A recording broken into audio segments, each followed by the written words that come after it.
Hello बच्चों, स्वागत है आपका एक बार फिर से Vipin Rathore lecturer YouTube channel पर। यहाँ मैं आपको क्लास 12th की फिजिक्स जिसमें मोस्ट इंपॉर्टेंट क्वेश्चन करा रहा हूँ जो कि आपके एग्जाम में पूछे जाते हैं।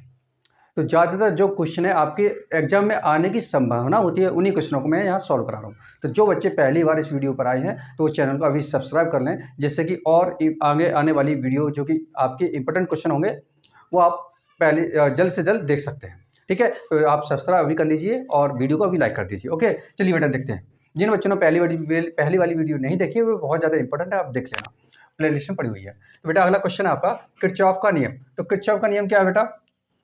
किरचॉफ का नियम को कभी कभार किसी बुक में किरकॉफ किरखॉफ का नियम है ना, किरचॉफ या किरकॉफ नियम एक ही बात है। ध्यान रखना आपको कि एग्जाम का कभी किरकॉफ भी लिखा जाता है या किरचॉफ लिखा जाता है, दोनों एक ही बात है। ठीक है, तो वैज्ञानिक थे किरचॉफ, तो किरचॉफ वैज्ञानिक ने दो नियम दिए थे। ठीक है, तो यहाँ मैंने प्रथम नियम लिखा हुआ है। एग्जाम में पूछ सकता है कि किरचॉफ के नियम को समझाइए, तो आपको दोनों नियम लिखने हैं, और अगर वो स्पेशली कहते हैं कि प्रथम नियम को समझाइए तो आप प्रथम नियम ही लिखेंगे। और प्रथम नियम को बेटा संधि या धारा का नियम भी कहते हैं। मैंने दोनों लिखा है एग्जाम में, या फिर संधि का नियम या फिर धारा का नियम भी पूछ सकता है। ठीक है, तो बेटा आप यहाँ पे ध्यान से समझेंगे। आपसे एक रिक्वेस्ट है कि वीडियो को पूरा देखेंगे और ध्यान से समझेंगे। ठीक है, तभी आपको समझ में आएगा। नोटबुक और पेन दोनों साथ लेके बैठेंगे बेटा। और किरचॉफ का नियम है क्या? किसी संधि पर मिलने वाली समस्त धाराओं का बीजगणितीय योग शून्य होता है। नहीं समझ में आया? चलो हम एग्जाम्पल से समझाते हैं, आपको ध्यान से समझना है। ठीक है, उसके बाद इसको समझाते हैं। देखिए बेटा, मान लीजिए कि दो तार आ रहे हैं, है ना, दो तार हैं। एक में हमने मान लिया कि 5 एम्पियर धारा है और एक में हमने मान लिया बेटा 6 एम्पियर, है ना। एक में 5 एम्पियर धारा आ रही है लाइट और एक में आ रही है 6 एम्पियर, और ये दोनों एक जगह पे जुड़ रहे हैं। तो टोटल बेटा यहाँ पे कितना हो गया? 11 एम्पियर हो गया ना। 5 एम्पियर या 6 एम्पियर, ये तो यहाँ पे मिलकर हो गया 11 एम्पियर। अब जहाँ पर 11 एम्पियर आ रहा है तो हम इसका 11 एम्पियर का ही तो यूज कर पाएंगे ना किसी सामान के द्वारा, वस्तु के द्वारा। जैसे मान लीजिए टीवी लगा दिया, फ्रिज लगा दिया, ये एक बल्ब लगा दिया। ठीक है, तो आप समझेंगे यहाँ पे। तो ये 11 एम्पियर इधर आ रहा है, तो इधर 11 एम्पियर ही विभाजित होगा हर जगह पे। जैसे मान लीजिए इसमें हम मान लीजिए ये 2 एम्पियर यूज कर रहा है, हम मानते हैं ये 3 एम्पियर यूज कर रहा है, तो 2 और 3 कितना हो गए? 5 हो गए, बचा हुआ कितना? 6। तो यहाँ पर कितना? 6 एम्पियर हो जाएगा, है ना। यानी कि जितने एम्पियर आ रहा है उतने ही एम्पियर बाहर निकलेगा इस संधि से, यानी इस कनेक्शन से। समझ में आ रहा है? तो इसको हम कैसे लिख सकते हैं बेटा? इसको ऐसे लिख सकते हैं। देखो आप यहाँ समझेंगे, ये निकल रही है यानी कि ये खर्च हो रहे हैं, है ना। जो खर्च हो रहे हैं इसको माइनस से लेंगे, माइनस से। और जो आ रहे हैं, लाइट आ रही है, घर में आ रही है ना, घर पे आ रही है लाइट, उसको हम प्लस से लिखेंगे। तो कैसे लिखेंगे बेटा? देखिए इसको हम दूसरी भाषा में ऐसे लिख सकते हैं, 5a प्लस के 6a बराबर, यानी जो लाइट आ रही है वो इधर प्लस हो जाएगी। ठीक, और जो बाहर निकल रही है इसको, ये दोनों इक्वल होने चाहिए, 2 प्लस के 3 और प्लस के 6 एम्पियर। ठीक है, अब आप देखेंगे 5 और 6 इधर 11 एम्पियर हो रहे हैं, और इधर भी कितना हो रहा है बेटा? 2 3 5 5 और 6 11 एम्पियर। ठीक है, मैंने आपको यहाँ पर नंबरिंग से समझाया हुआ है। इसको दूसरी भाषा में हम ऐसे भी कह सकते हैं कि ये नंबर अगर हम इधर ले आएँ तो ये माइनस में हो जाएंगे। देखो इधर ये 5a प्लस के 6a, और इधर आएंगे तो माइनस के 2a, इधर आएगा माइनस के 3a, और ये इधर आएगा माइनस के 6a, और इनका टोटल ये देखो 11 एम्पियर और ये भी 11 एम्पियर, इन दोनों का बीजगणितीय योग का मतलब होता है बेटा चिन्ह सहित। ये प्लस के हैं, ये प्लस के हैं और ये माइनस के हैं, तो इनका सभी टोटल कर देंगे तो क्या हो जाएगा बेटा? 0 आएगा। तो यही मैंने इधर लिखा हुआ है, किसी संधि पर मिलने वाली समस्त धाराओं का बीजगणितीय योग क्या होता है? शून्य। तो यहाँ पे शून्य हो रहा है, आप समझ सकते हैं। यहाँ पर 11 एम्पियर, ये 11 एम्पियर, ये इधर लेंगे तो प्लस के 11 इधर आएंगे तो माइनस में कट जाएंगे, 0 हो जाएगा। ठीक है, तो ये तो यहाँ मैंने आपको नंबरिंग से समझाया हुआ है, लेकिन इसी को हम कैसे लिखेंगे? इससे लिखेंगे। तो हम क्या करेंगे बेटा? मैंने आपको इधर देखो, ये जा रही है लाइट, है ना, जो लाइट बाहर खर्च हो रही है उसको मैंने ब्लैक से लिखा हुआ है, जो लाइट आ रही है उसको मैंने ग्रीन से लिखा हुआ है। तो बिल्कुल इसी तरीके से हम क्या करेंगे? इसका सूत्र होता है, क्या लिखेंगे? अर्थात, क्या लिखेंगे बेटा? अर्थात। बस बने रहिए, अब आपको बहुत अच्छे से समझ में आएगा। ये लाइट आ रही है इसलिए यहाँ पे लिखेंगे I1 प्लस के I2। ठीक है, बराबर, यानी कि ये इन दोनों का टोटल होगा वो बाहर जाने वाली धारा के टोटल के बराबर होगा। यानी कि यहाँ पर लिखेंगे हम I3 प्लस के I4 और प्लस के I5। इसको मैं साफ कर देता हूँ जिससे दिक्कत हो रही होगी आपको, है ना। चलिए देखिए, अब समझेंगे आप।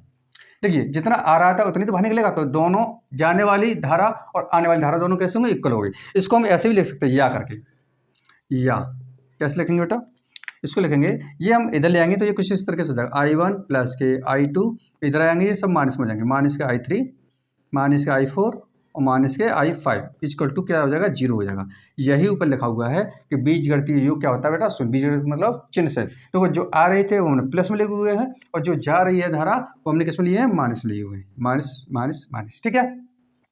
या करके इसको ऐसे भी लिख सकते हैं, इसका सिग्मा लगा देंगे, टोटल सभी नंबर को टोटल कर दे उससे सिग्मा बोलते हैं, सिग्मा आई इक्वल टू हो जाए क्या हो जाएगा, 0। इसको हम इसको शॉर्ट में सिग्मा आई लिख सकते हैं और इक्वल टू 0 हो गया, ये भी लिख सकते हैं, ठीक है। तो उम्मीद है आपको ये प्रथम नियम आपको समझ में आ गया होगा। सिंपल सी बात है, जितनी एम्पियर आएगी उतनी ही बाहर निकलेगी, ठीक है। तो ये आप नोट कर लीजिए, मैं हट जाता हूँ। इसके बाद देखते हैं दूसरा नियम।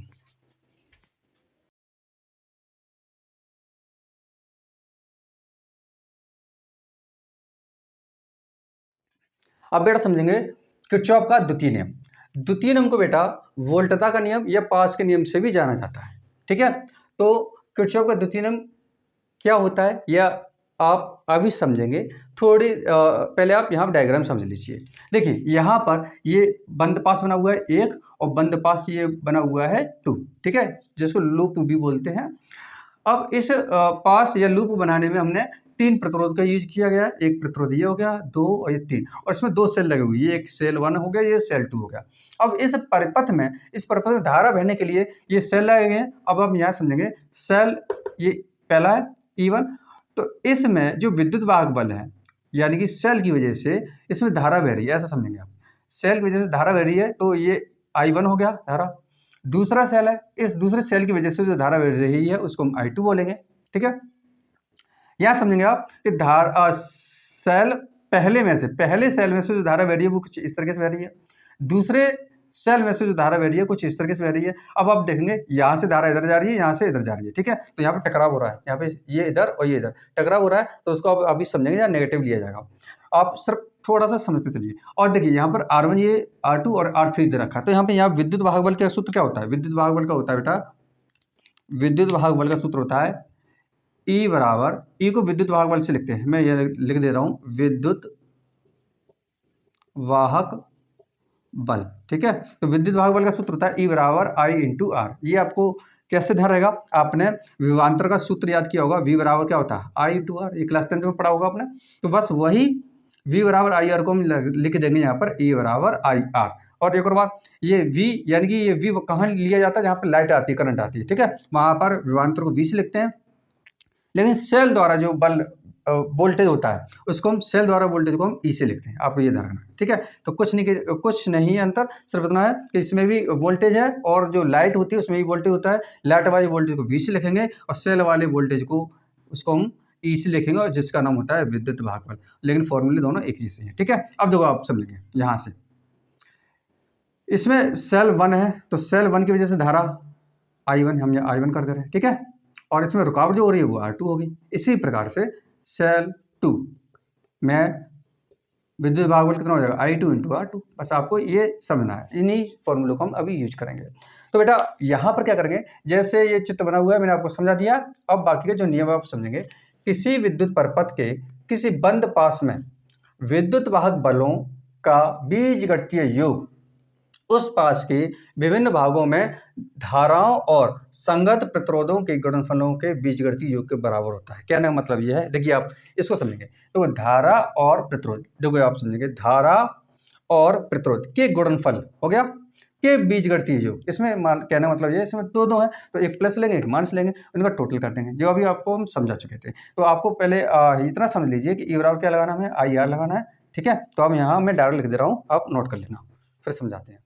आइए बेटा देखते हैं इसके अकॉर्डिंग प्रथम पास के लिए, है ना, प्रथम पास के लिए द्वितीय में क्या लगेगा। देखिए बेटा मैंने बताया था इसके लिए, अभी यहाँ समझाया हुआ था विद्युत वाहक बल क्या होगा प्रथम पास के लिए, ई बराबर क्या होता है I इंटू आर, ये लिखाया था। लेकिन प्रथम सेल की वजह से E1 और यहाँ I1 और ये R1, ठीक है। तो वही मैंने लिखा हुआ है, E1 का वैल्यू ये रखा हुआ है, इसी प्रकार से E2 का वैल्यू ये रखा हुआ है, और इनका बीजगणितीय योग यानी कि एक E1 क्या है, तो ये ऊपर से आ रहा है ऐसे, है ना, ये ऐसे आ रहा है तो पॉजिटिव ले लिया। लेकिन ये वाला E2 है जो विपरीत जा रहा है, देखो एक दूसरे विपरीत जा रहा है इसलिए माइनस ले लिया, है ना, E2 इक्वल टू, इसी प्रकार से इसका फॉर्मूला इधर लिख दिया माइनस करके, और इसको या फिर ऐसे लिख सकते हैं, या फिर आप इसको शॉर्ट में ऐसे भी लिख सकते हैं। E1 माइनस E2 को हम समेशन कर देंगे, यानी सिग्मा लगा देंगे, सिग्मा E इक्वल टू हो जाएगा बेटा ये IR को हम सिग्मा लगा के लिख देंगे, ठीक है। तो आप इसे याद कर लेना।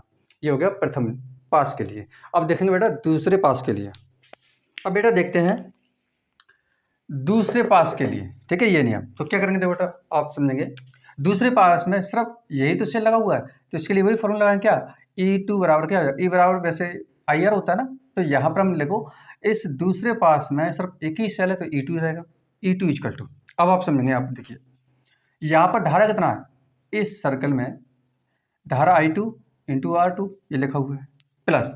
अब यहाँ प्लस इसलिए लगाया हुआ है, देखो आप यहाँ से धारा इधर जा रही है, ये भी नीचे आएगी, और ये ऊपर से जो धारा आ रही है वो भी नीचे आ रही है, तो ये भी दोनों की दिशा कैसे हो जाएगी, एक ही दिशा होगी ना, ये ऊपर से नीचे आ रही है, ये भी नीचे आ रही है, तो जो ना प्लस लगाएंगे, तो प्लस लगाएंगे यहाँ पर, और यहाँ पर देखिएंगे आप, यहाँ पर ऐसे घूमते हुए इधर आ रहे हैं, और यहाँ पर धारा दोनों प्लस हो जाएंगी। ऊपर वाली I1 है वो नीचे आ रही है, और I2 ये यहाँ से निकल के आ रही है, ये भी I1 और I2 ये दोनों प्लस हो जाएंगे यहाँ पर, ठीक है। तो इसका गुणा R3 ये हो गया, ठीक है। तो यहाँ का धारा और प्रतिरोध का गुणनफल, यहाँ की धारा और प्रतिरोध के गुणनफल का योगफल ही इस विद्युत भागफल यानी इस विद्युत भागफल के बराबर होता है। ये आप नोट कर लीजिए, ठीक है। तो आशा करता हूँ आपको यहाँ तक समझ में आ गया होगा। मैंने बहुत इस वीडियो को छोटा करने की कोशिश की है, जिससे कि आप जल्दी से इसको समझ सकें। अगर कोई सुझाव देना चाहते तो आप कमेंट में ज़रूर बेटा दीजिए, जिससे कि हम थोड़ा और इम्प्रूवमेंट लेके आएँ, ठीक है। तो वीडियो को लाइक ज़रूर कर दीजिए, दोस्तों के साथ शेयर करके। मिलते हैं नेक्स्ट वीडियो में। जय हिंद, जय भारत।